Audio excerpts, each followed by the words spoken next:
Hello, everyone, and Ramadan Kareem to you all, and to all our audience joining us tonight. Good morning, good afternoon, and good evening, wherever you are. This is your host, Toastmaster Maram Al Aradi, and welcome to the final episode of the YAT Contest podcast series of the Young Adult Toastmasters for this term. This series finale. Uh, this is the series finale. So if you have missed all the previous episodes, please make sure to check out our Instagram page or our YouTube channel to catch up. And for the benefit of the guests or the first timers joining us tonight, this podcast series purpose is to gain the experience from our speakers from the Young Adult Toastmasters who talked about the 4 contest categories in Toastmasters. And so far we had the speech evaluation, the table topic speeches, and the international speeches. And this also is dedicated to help all the members who wish to tackle these contests in the future. Our 4th and final episode is about the humorous speeches category. And tonight we have the legendary humorous champion, the YAT guru, and the senior most veteran member of the Young Adult Toastmasters Club. Before I introduce him, I would like just to mention quickly to the audience, in case you have any questions, please make sure to direct them to the question box at the bottom. So far, I have 4 questions already. I'm not sure, but in case you have any questions, please make sure to direct them at the question mark or the question button at the bottom. Introducing our special guest tonight. He's been affiliated with Toastmasters for more than 10 years. It's a decade, distinguished Toastmaster Khaled. He has served as the treasurer, the vice president of public relations, vice president membership, vice president education, president, and at that time, area governor. He achieved his DTM-ship in 2017 and participated in numerous contests throughout club, area, division, and district in all 4 contest categories. But his notable achievement is actually being crowned District 20 Humorous Speeches Champion in 2017. By profession, he's a general manager and a business owner. Please help me welcome distinguished Toastmaster Khaled Ismaeel.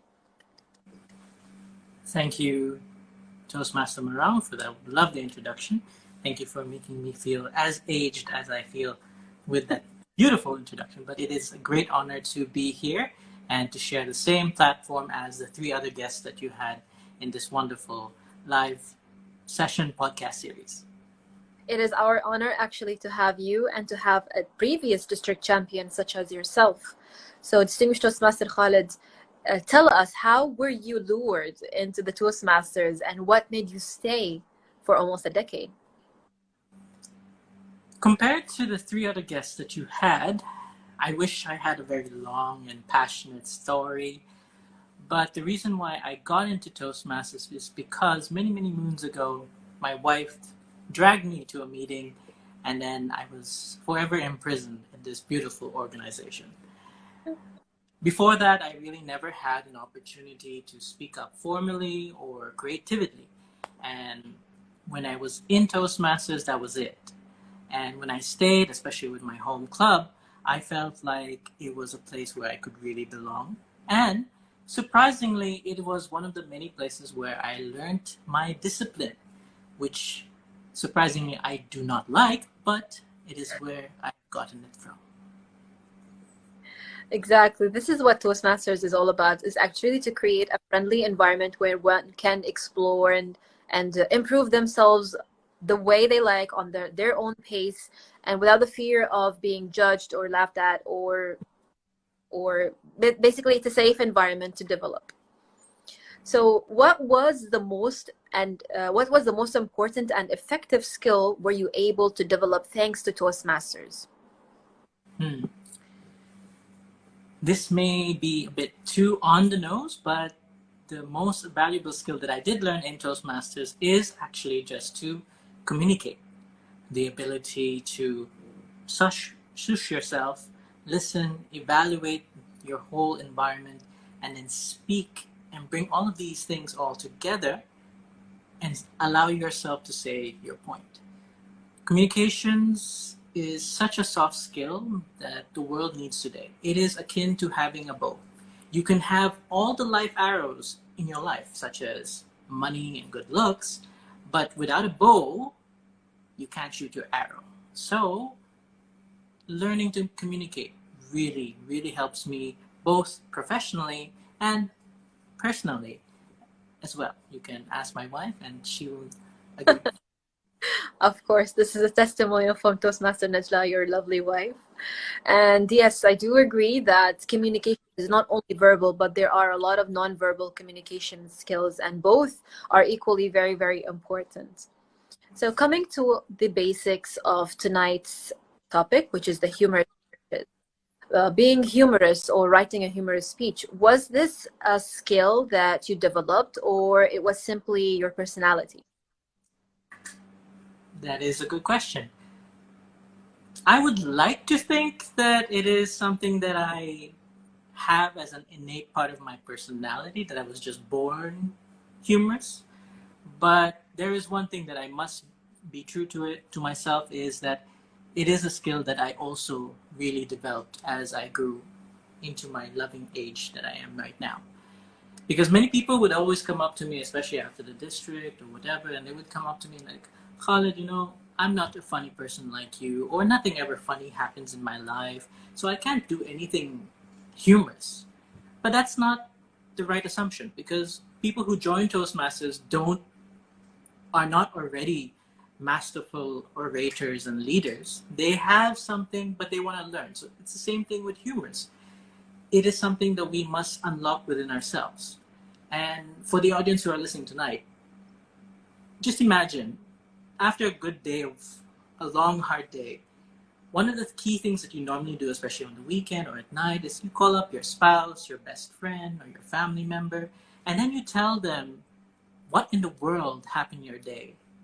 Something that is so crazy, you can't believe it. Did you know my boss did this? Did you know how I did that? Or my mother said this. These are stories that make you go like, what in the world is happening? But these stories, you're enjoying it as you speak to your peers. It is a humorous, entertaining story. So you do this every day without knowing. All you just got to do is take it out of its element and then present it to an audience, and there you have it. You're absolutely right. There is no such thing as I don't have any humorous incident that ever happened to me. It's just some of the incidents actually slip our mind, and we have to let's just say, pay attention more, or take a closer look, take a deeper look into our lives and see what are the incidents that could happen to us that we could use in our personal as a personal story.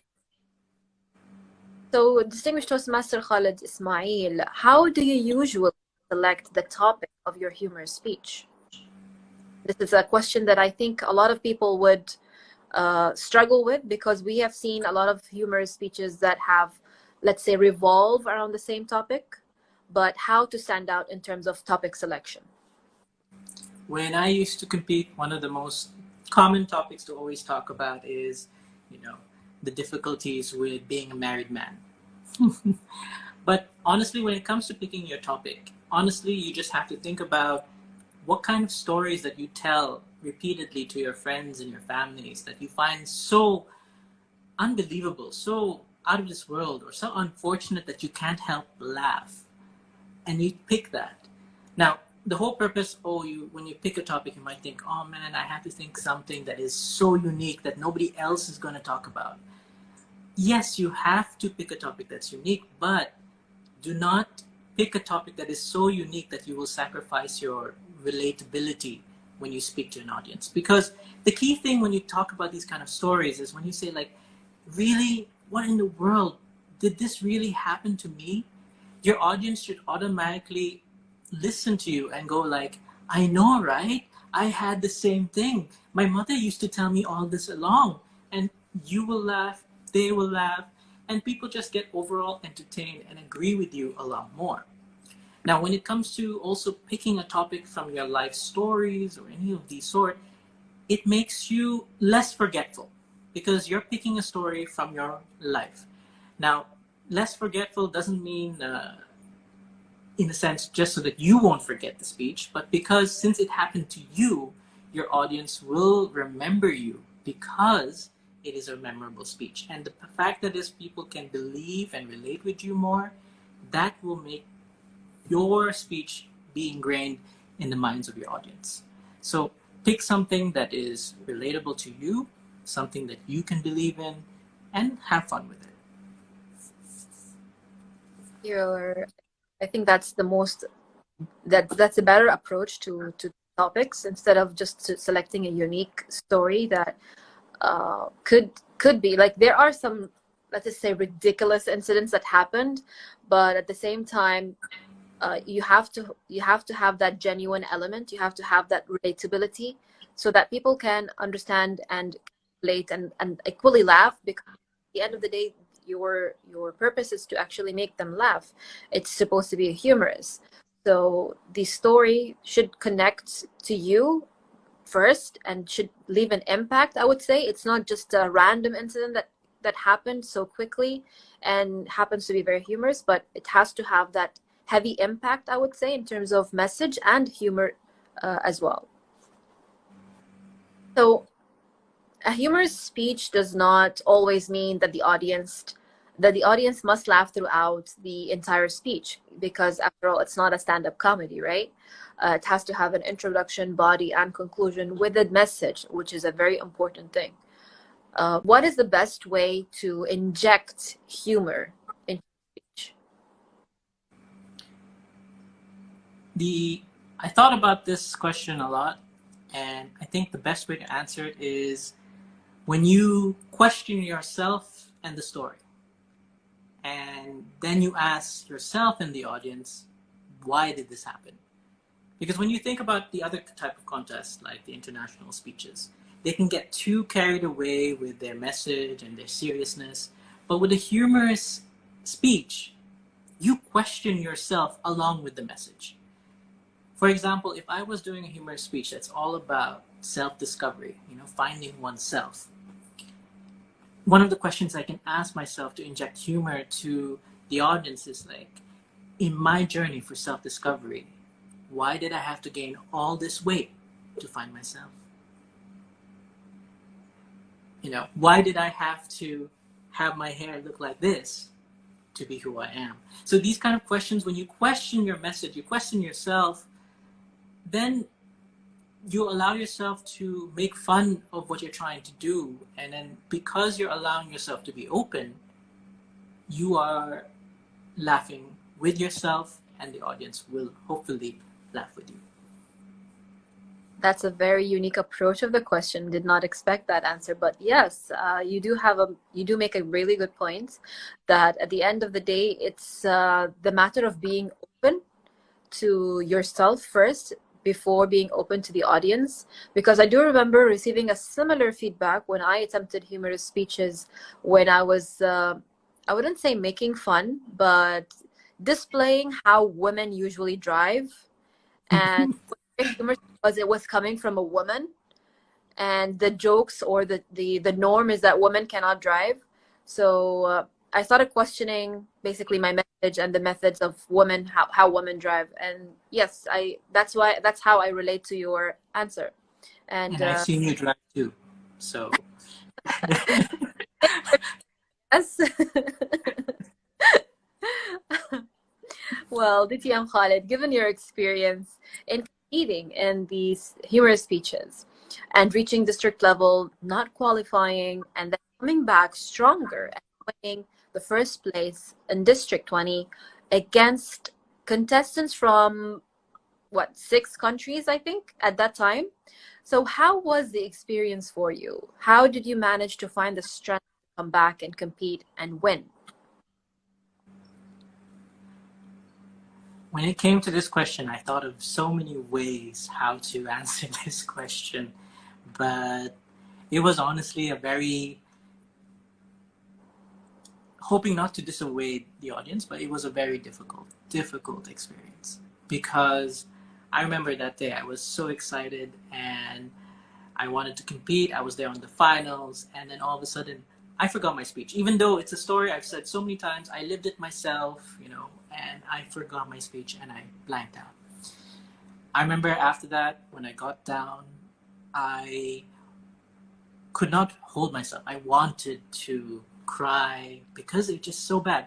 And one of the worst feelings I ever had was there were just a few individuals in the audience who I thought were always rooting for my side. But at that moment, at my weakest part, they, in the loosest sense, they shunned me because I did not adhere to what they were. So it was very difficult. And when I came back to Bahrain after competing like that, I was in a very, not in a good place in a way. But the beauty is that in having in a club environment and having a loving circle, it helped a lot, because when I came back, I had a group of Toastmasters from my home club and other neighboring friendly clubs who actually came to the airport and had letters of encouragement and had to push me, and then they told me everything was fine, you did excellent.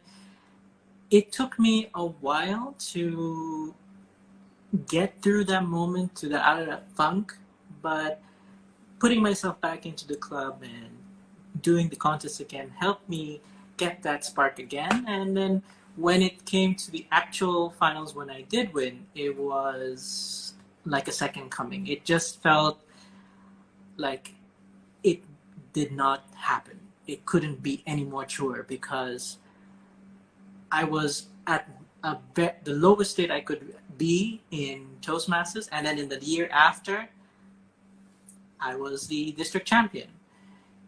And it was a roller coaster of emotions, and it was amazing to experience, and I could not have done it if not for my loving wife, and especially the Toastmasters in our club. Because the first person, when I ran out of that, when I forgot my speech, I ran off to the back end and I was crying.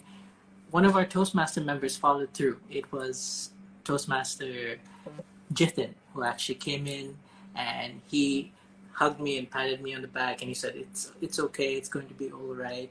And this man, he repaid me by making me cry in his presidential. But Toastmasters, your club, home club, is what gives you the strength. Well, that was a very beautiful answer, DTM Khaled. Thank you so much. And having a supportive family, a supportive community helps a lot through these dark times. And such things, I would say, happen despite us be like practicing a lot and doing it by the norm and basically taking all these measures. But at the day of the event, let's just say, anything could be possible, and the worst thing could happen to the best of us.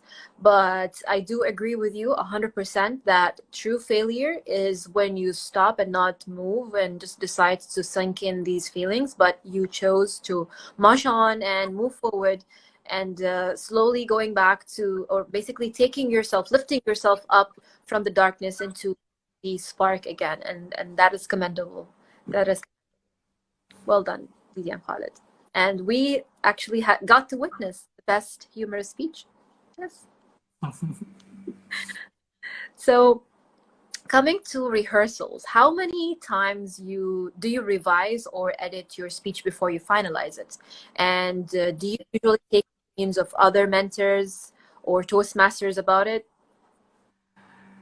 In regards to my revisions to my speech, I have done it over a countless gazillion times, honestly. Back then, I used to drive from Bahrain to Saudi, Saudi to Bahrain. So what I would do is, as I drive those long hours, I would say the speech out loud or say it in my head over and over again. And I would change a word, I would change a pause, I would change up conversations. But I would do all this just for it to make it feel right for me. So this may only apply to me, because I always wanted to feel as confident and as comfortable in my speech. So that's why I would change. For others out there, revise as you see fit. And if you're confident with it, that's fine. It doesn't need to have a number of revisions for you to be successful. As long as you're happy with it, it's all good. And when it comes to getting about the opinions for other Toastmasters, thankfully, personally, and unfortunately, I haven't had the opportunity when I competed to actually get the references of other Toastmasters. But I understand and I know the value of getting these opinions from people in your circle that you trust, because you have to find somewhere in your own home club or your own circle people that you can trust to give this speech to and where they can give you valid feedback. I remember when I was competing in the finals of when I won, I remember half an hour before actually going to compete and perform my speech, a Toastmaster came up to me and told me, you know what, this speech is not that great. Do the other speech that you did the other time, and I think you'll win. So it came out of out of nowhere. And then because I entertained that thought and me being anxiety ridden, I was like thinking, oh, is this person really right? Should I change it? But then I remember there was another Toastmaster who I did trust. His name was, you must know him by now, Hisham Jifri. I spoke to him because he found me pacing back and forth, and then I told him about my issue and what someone told me. He just said plainly, are you happy with this speech? Are you confident with this speech? It's like, yes. And forget what everyone said or whatever that person said. So it's very important to find people that you can trust and relate to when it comes to getting the opinions. Because in any organization, whether it's Toastmasters or not, there's always going to be a person who has unwarranted opinions. So if you're looking for it, go for it where you know you can get it right. You don't buy Kentucky Fried Chicken from McDonald's. So let's go where you need it from. That anecdote, though. Thank you so much for that answer. And yes, I believe that entertaining such thoughts could, especially at the contest itself, could lead to unexpected results, I would say. And it's very important to take the opinions of the people that you trust before the contest.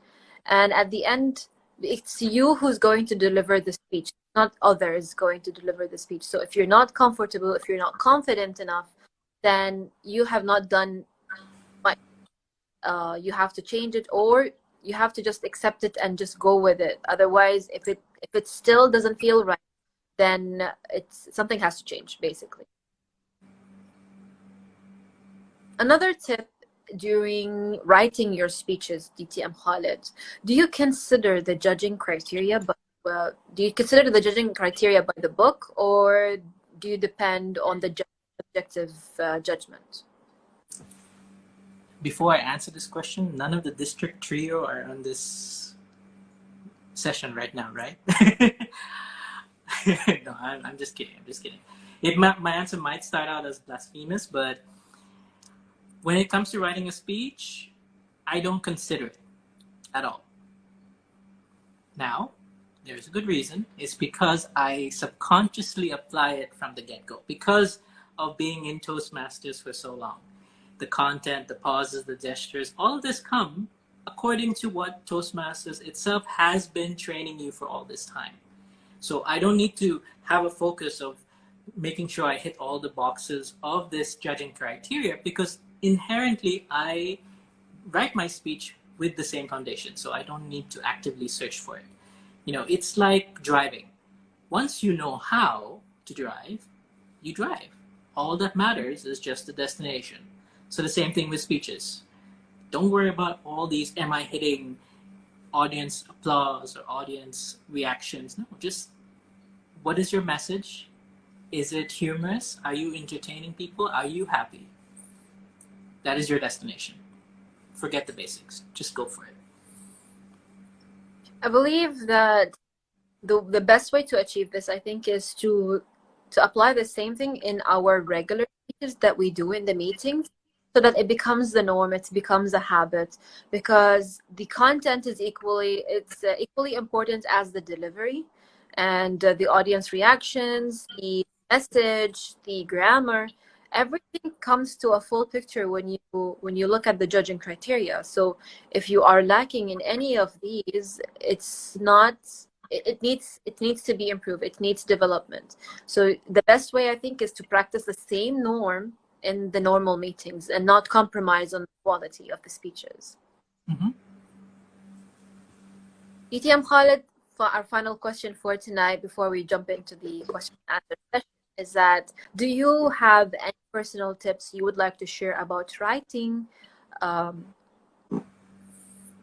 You would like to share in the writing phase, or rehearsal, or during or after the contests? Honestly, it's going to sound very cliche, but just have fun.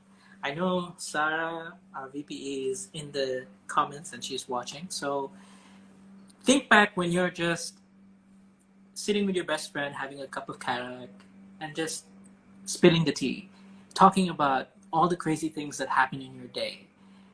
And all that energy, all that fun that you feel when you're talking, laughing, back and forth, giving feedback, evaluating, bring that into writing your speech. Because when you perform as well, when you rehearse, bring that energy along and have that fun, it would change drastically how you perform and how you view your own speeches. And in the end, even if you do not place in your humor speech, I guarantee you, if you enjoy your fun and enjoy the humor of it all, you will be remembered far more than the winner can be. So enjoy yourself the best way you can, because that's all what we can do. Well said, DTM Khaled. Well said. Thank you so much for that. And yes, at the end, the contests are supposed to challenges, but at the same time, it creates that friendly environment and a friendly atmosphere that we can learn, we can observe others, and we can learn from each experience that we have. So it's winning is not as important as having fun and learning from the experience and being in contact. So thank you so much, DTM Khaled, for that. We will now open the question and answer session, and I will get back to the questions that were delivered. So we have a question from Ahmed. He's saying, what is the best way to develop your sense of humor or writing humorous speeches? This is very subjective, because there's a lot of people who have different types of humor. Some may be dark, some might be cringy, some might be corny. The best way, if you want to find or practice being humorous, is to change your outlook in life itself. Find things that may annoy you or inconvenience you and find the humor in it. For example, yesterday I received a credit card from one of the banks, a new credit card. And the person came in, he called me to come out of my house. I went up to him and he said, I'm looking for Khaled Ismaeel. I told him, I am Khaled Ismaeel. He looked at the card, the name, and he kept looking at me and said, huh? Really? I was offended because he didn't believe it was me. He actually told me to go bring my CPR. I gave it to him.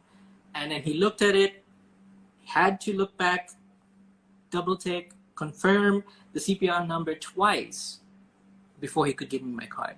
Now, this was a whole matter of inconvenience. I could have been really offended by him not believing who I am or judging me because of the way I looked. But what I did was immediately think of, how funny is this? This guy couldn't believe who I was. So if you change your outlook in life and how you approach things, you will find that you will have a lot more humorous stories to write for your humorous contest. Far more than just talking about how your wife spends your money all the day for Toastmaster contests.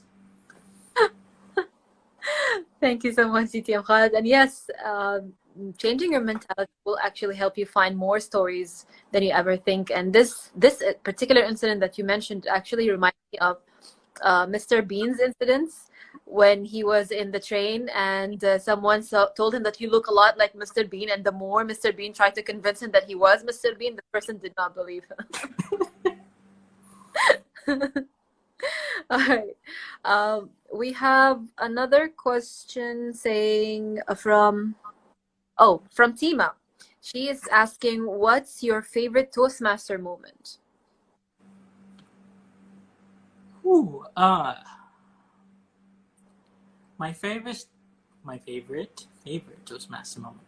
There are a lot that I keep in categories. In terms of performance-wise, performing as a Toastmaster, it would be when I was competing on stage and when I tell my story and I see the reactions of my audience and they're laughing and they're commenting, and then when it gets so profound, even I lose myself. So I was like, really? Did they just laugh at this? This wasn't even the funny part. That would be one. But if it's a moment as a whole, it would be when, coincidentally, is when we used to travel all together as Toastmasters to district conferences. Being together as a club, going to the same hotel, finding cars together, attending these conferences. It's the moment sharing together with your members. That's, as a Toastmaster overall, that was my favorite. And traveling with Tima as well to other countries is always an experience. Maybe that was the answer that she was looking for. Maybe. That's why I had to direct that for her, just so she'll be happy. Thank you so much for that, DTM Khaled. We have a question saying that, how do you usually deal with a fairly good speech but not basically obtaining a place in the three first places? I think this is a question that everyone will always ask themselves whenever they compete. Why not me? And why Toastmaster X, Y, and Z did they place, not me? When it comes to those times, I just think, did I have a good time doing that speech? Was it good enough for me? Was it good enough for my members? Did they love it? Did they wish I was also the first place winner in their hearts? If they have that, then together in that mood, I can live with it a lot better. Because, okay, fine, if you thought you should have placed and not the other person, that's fine. That's something. It happens in all the things that we do in life. It's just how you view things. Not today, maybe tomorrow. I absolutely can relate with that, actually. It's just the support of, again, having a support and having a supportive family helps a lot in overcoming these, I would say, negative feelings that you have, because you feel that something is unfair, or you feel that you deserve better, but it didn't happen. But then again, it's life and you don't always get what you want. But at the end of the day, we have to always keep moving forward. And those who are going to support us and going to surround us with a positive energy are the ones who will help us go along the way. And we have another question saying that, I feel I am naturally humorous with friends and colleagues, but for prepared humorous speeches, that's a big no. Any suggestions to break it or to improve? Yes.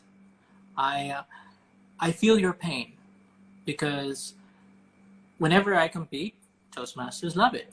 When I perform it in front of my wife, that's all she can say. So in this circumstance, if your friends and colleagues find you very humorous and it just doesn't translate to when you compete, then it's not something that's wrong with you.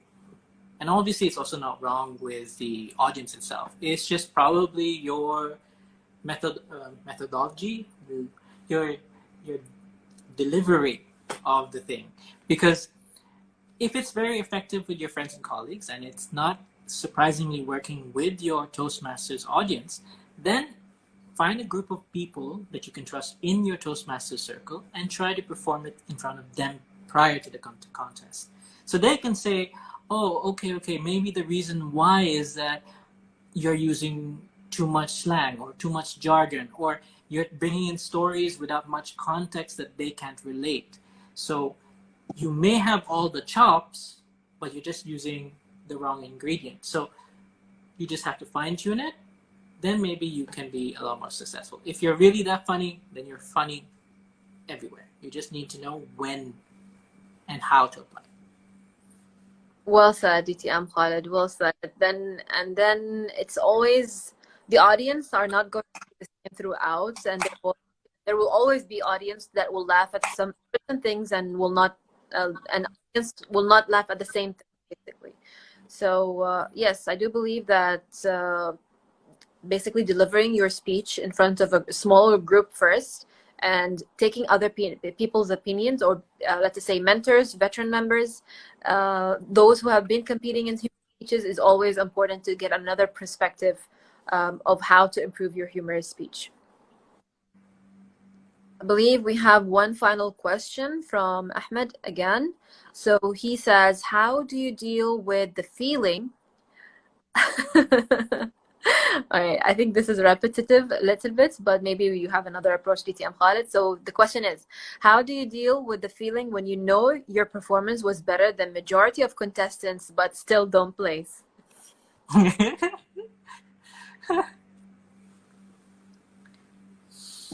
Yes, it is somewhat similar to the earlier question. In this case, if you believe it, then that is half the journey already complete. Because, okay, maybe the others did not believe it as much as you did. Could be a myriad of reasons, Maybe the judges liked the other person more, maybe there was bias. It could go into many things. But the fact is that if you didn't place, and then you know in your heart that you can, then at least knowing the fact that if you still believe in yourself, still try again. Because that is one thing that is very difficult to maintain, the ability to still believe in yourself. And if you can do that, even if you feel that you should have been placed and you're still believing that you can do better and win for sure, do it again. Because it is a skill that not many Toastmasters who compete have. I know a lot of Toastmasters who have that skill, but because of these mishaps where they did not win when they should have, which is very subjective, they stop competing. And then we lose such potential speakers. So if you have that belief still, you are one more step closer to winning, hopefully, soon enough. Yes, inshallah. And again, if you are in it to win, you always have to have the ability to get up or stand up on your feet if anything happens not according to what you hope. But if you're there to have fun, these things should not matter a lot, because as long as, again, as you said, as long as you're having fun, as long as you're happy with your performance and your speech, and you believe truly that you delivered the best that you can, that's all that matters. That's all that should matter, because we hear this a lot, especially in contests, that you are in contest with yourself and not the others. So you're supposed to perform better than yourself than yesterday. So as long as you maintain that mentality, you're good to go. But if you are in it to win, then you need to develop that skill, the skill to always get up and always try again if you fail.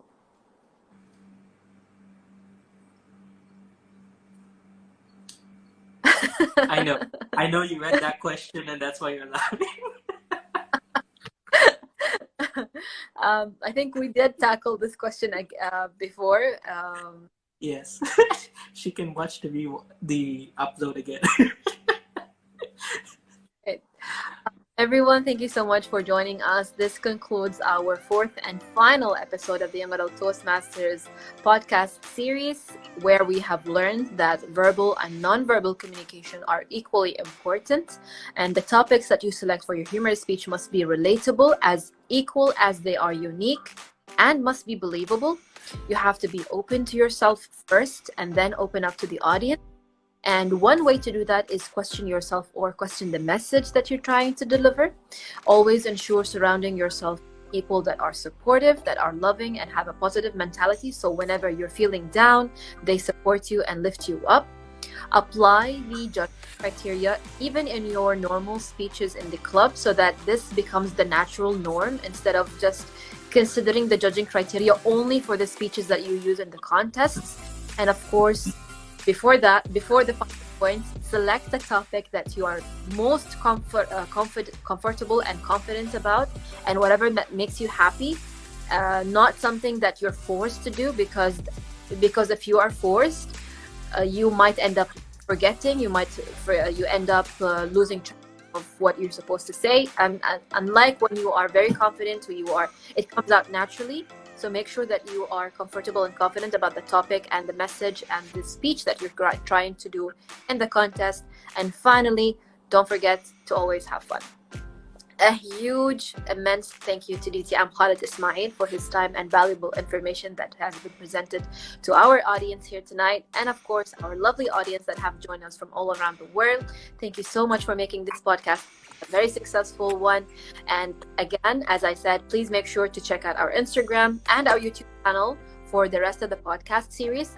This episode will be uploaded shortly on Instagram as well as YouTube. Hopefully, this series has made you closer to